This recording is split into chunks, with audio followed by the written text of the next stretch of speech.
Welcome down the rabbit hole, friends. I'm so glad that you're here with me tonight, guys.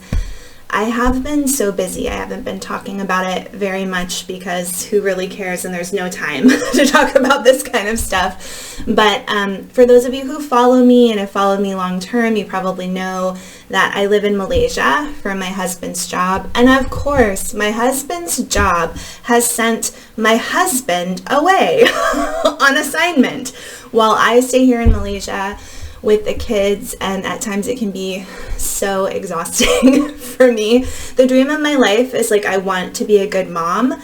I love my kids so much, and yet they drive me crazy sometimes. They did my makeup today. I think it looks better than what I would normally do for myself, so I can't really complain. But I'm basically doing anything and everything I can to keep them busy. I have a young son. He's 5. He doesn't sleep very well at night, so I haven't been getting a lot of sleep. Sometimes during the day, I think I'm going crazy because of lack of sleep. For those of you that don't know, I work full-time in a clinic. I'm a nurse. I've taken some time off just for mental health because, I'm a single mom at home right now. And I'm just not getting enough sleep. But the most important thing to me lately has been procuring Legos for my son. He loves Legos, and he'll spend all this time really focused on building them. He has a great time with it. I think it's a good activity for him. It's hard for me to get the kind of Legos we have in the US here in Malaysia. I can get them. They're 3 to 4 times the cost, and they're hard to get. So I order them from the US from Amazon, but it takes forever to get here.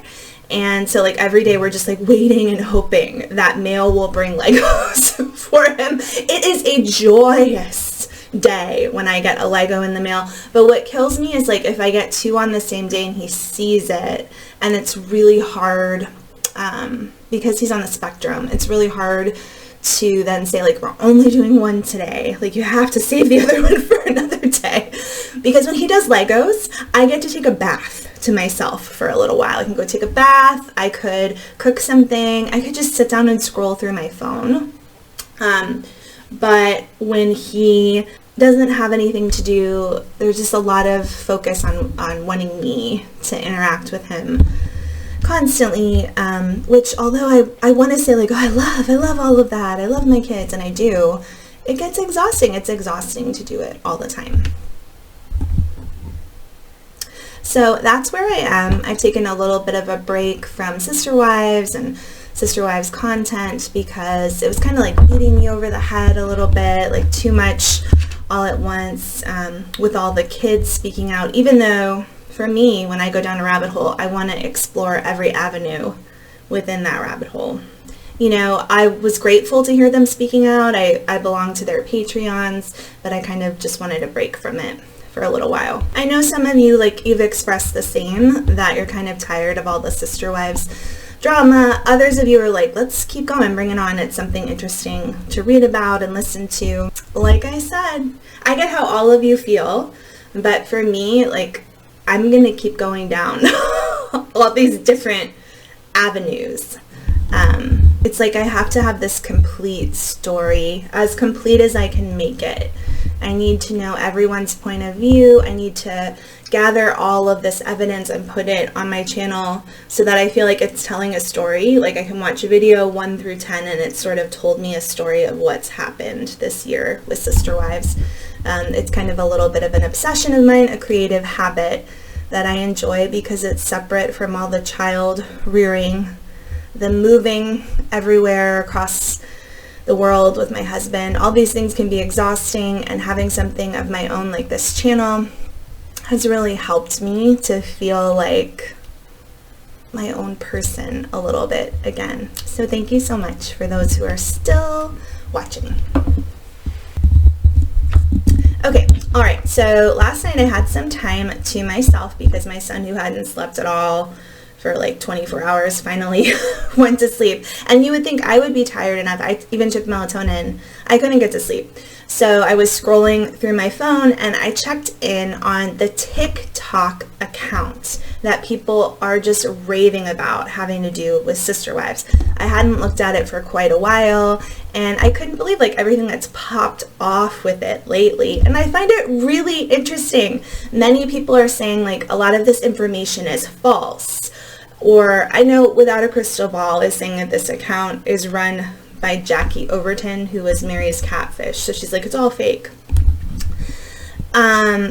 It doesn't, I know very little about how TikTok and the internet work and computers and electricity. I don't know a lot about it, but I do know what I'm seeing and hearing when I listen to the videos that they have on the account. And I find them really interesting, and they seem to have a lot of information that I don't believe someone outside of the family would have, and it sounds very credible to me. But this is all speculation, so take it for what it's worth. Many of you have written to me and you've been like, this is just so fake and salacious and gossipy, and yeah, it is. It really, really is. And I mean, I like listening to it and trying to figure things out, and to me it's like, wow, if these videos are for real and they're done by like someone close to the family, the kids, whoever it could be, they really are spilling some seriously interesting tea about what's been going on with the Brown family, like back before the show even started. I'll get into it, but you'll see what they have to say about Meri having an affair before the show ever started. Whether or not that's true, I have no idea. But it makes sense to me. The things that they're saying, I'm like, yep, in my wildest dreams I would have been like, that's definitely what's going on. So whether it's Jackie Overton or the Brown children or Dayton in his RV, some people were even speculating that it was Without a Crystal Ball who's doing it. I don't care who it is. I find it interesting. And I'm going to share a lot about that TikTok account with you now. Okay, so Toxicity came on the scene this past fall when Sisterwives started popping off because we were all tuning in to figure out what was going on with Christine. She's leaving the family, so this is a big deal. And this TikTok account started by posting just tons of videos, predominantly of Meri Brown. And they were very focused on like her account where she sells her LuLaRoe clothing. So they would be like videos of her selling her stuff or talking about her bed and breakfast.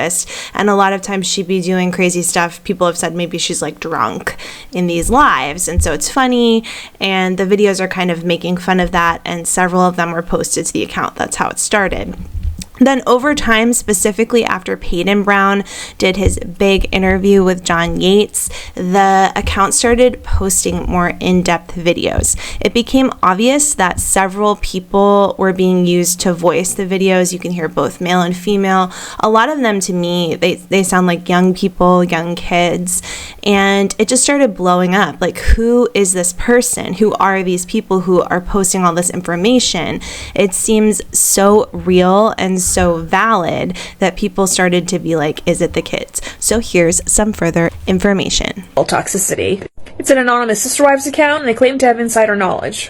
Honestly, I don't know what to believe. It is pretty shady that they're already deleting videos. I personally think it's a couple of the adult children. Some people think it's Meri's catfish, though. A recent allegation from them is that Kody and Robyn are doing a kinship fostering situation. So basically fostering a family member. Now, if this turns out to be true, it would give this account a lot of credibility. So let me know what you guys think. I can't help but laugh. I've been posting content on TikTok for over a year, all about travel related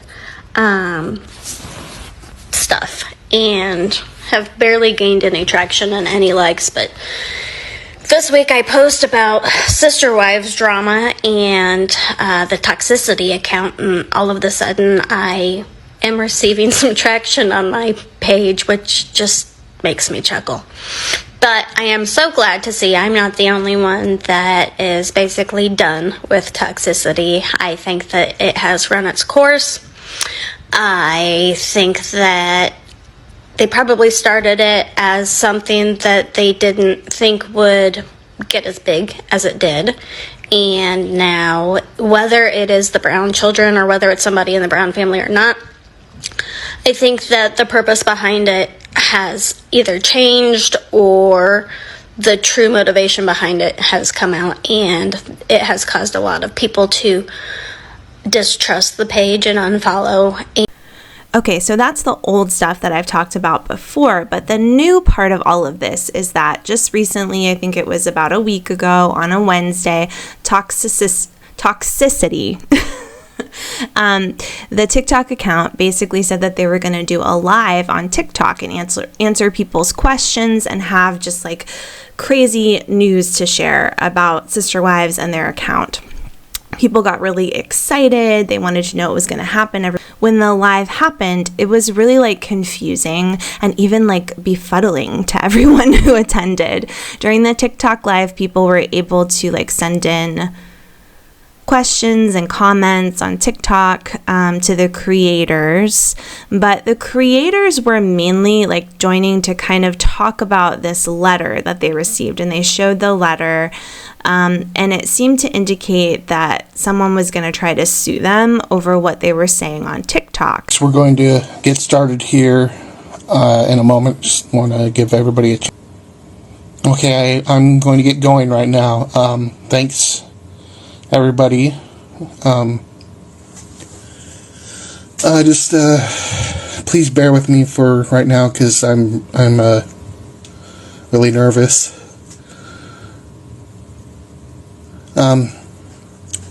First off, I just want to say that unfortunately this live stream isn't going to go as we had originally planned.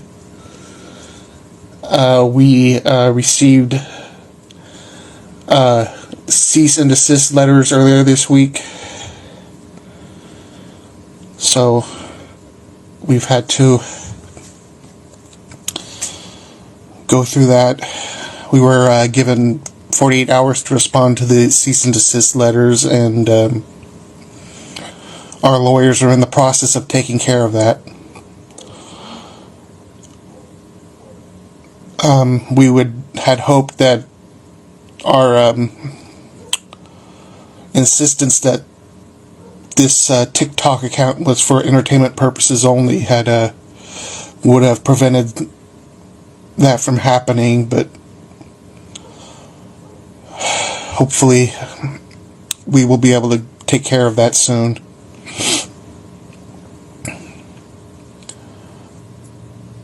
Please keep in mind that most of us have normal jobs, and we have average incomes, and trying to fight powerful people and organizations like that, it's extreme to And they didn't say a lot about it further, except that, like, you know, they have some concerns about this. If anybody has any advice or information, please let them know. And also, if people want to donate to help them get, like, another lawyer, then they would be, like, very appreciative of that.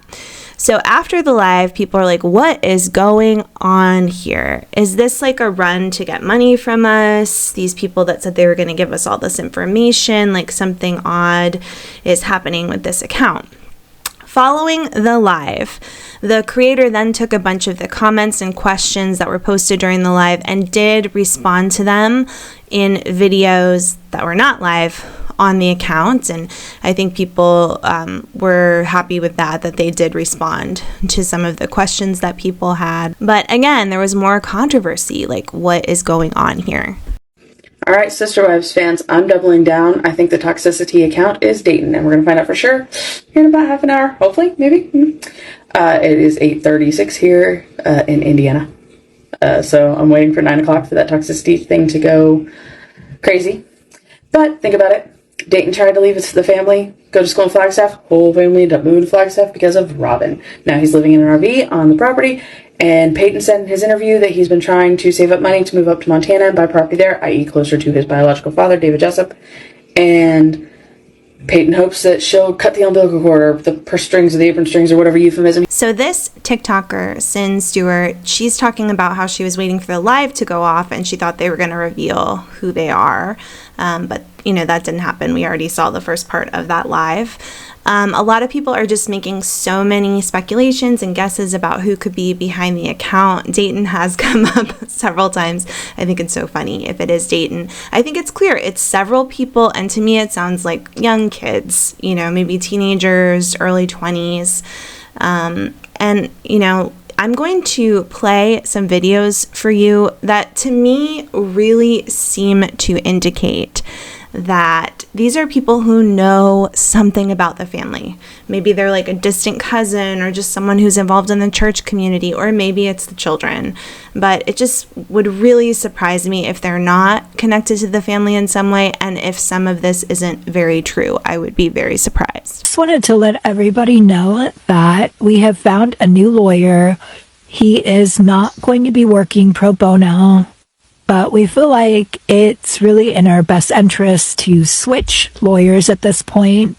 And we just wanted to say thank you to those who pointed out a few odd things that our lawyer did, and also how he sort of threw us under the bus a little bit with the statement. So one crazy new idea that Toxicity has brought up is the idea that potentially Meri had an affair long before the show started with another man who was involved in their church and was also like kind of entering polygamy and going to marry someone, but he and Meri were kind of like messing around. I'm going to play the video for you now. You'll notice that Toxicity, after they did that live, decided to go ahead and change the names of everyone in the videos that they make.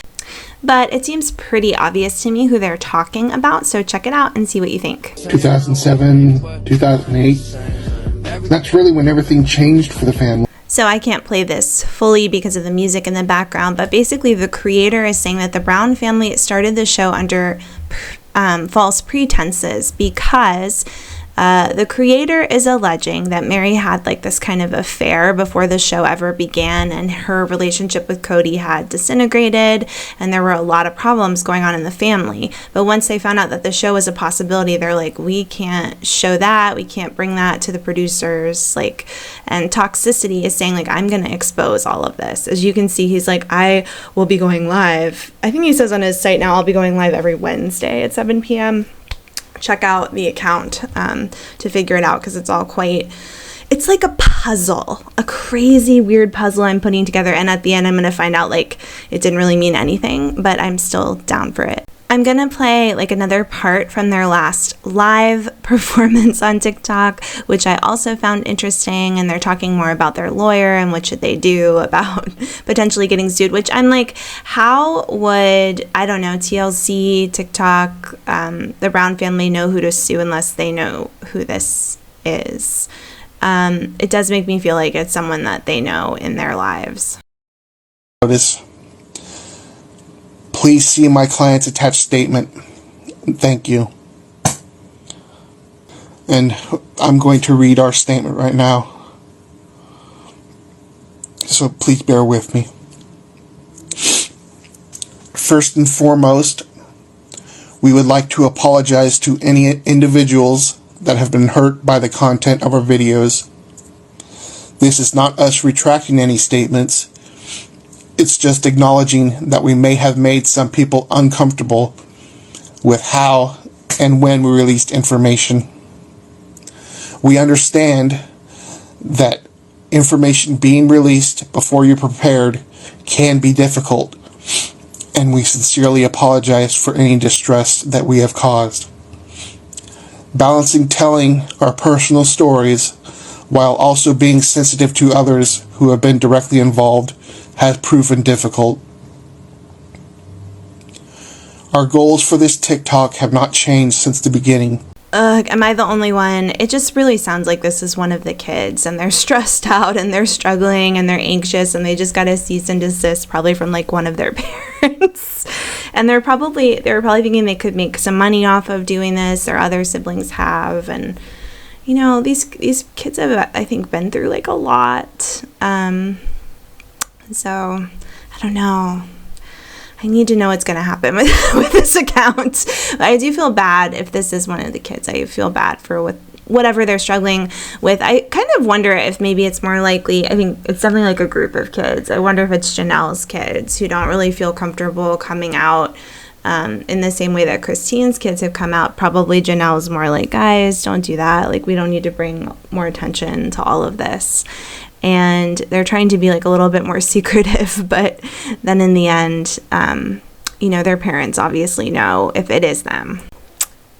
Okay, guys, for those of you who can't get on TikTok, I'm going to share a bunch of random, like, short snippets of the videos that this account is sharing so you can get more of an indication of what they are saying on TikTok. What was just said about R being controlling about food reminded me of something. So, in big families, there are a lot of potluck-style dinners. At most get-togethers, it's a potluck style. So, what R does is she actually brings her own Tupperware in, like, a reusable bag. And before people are even done eating, like when things are just kind of slowing down, she will go and fill up her Tupperware so she can take leftovers home with her. It really doesn't matter where the potluck is at, if it's at a home, at her home, at a venue of some sort, she always does the same thing. And at certain people's houses, she would also take a baggie of like garnish, I guess it's called, and she would put her own garnish on everybody's dishes that they brought. Oh my God, I'm sorry I have to break in here. I think the Tupperware thing is so hilarious. And, if I lived in the United States and people were inviting me over, I would definitely be bringing my Tupperware to take food home. Now, food garnishes on everyone's plate, that's something I can definitely see Robyn doing, right? Craziness. Extremely controlling, especially with her children. I think the thing that she's most controlling about is probably food and what the kids do with their rooms and their own space. I think in most houses, when you're a child, you can grab a snack if you want, or, an apple off the counter. But in ours house, it's really not that way. You can't really touch anything in the kitchen, especially food, unless you've asked about that, or if it's meal time, then it's more acceptable to ask for a food, but it's very, very strict. Little daddy. Mm-hmm. What about it? Everybody's got to have a little daddy. Little daddy. Mm-hmm. What about it? And some don't as much. It's more about how personalities mesh, and a lot to do with her being so close to Kay.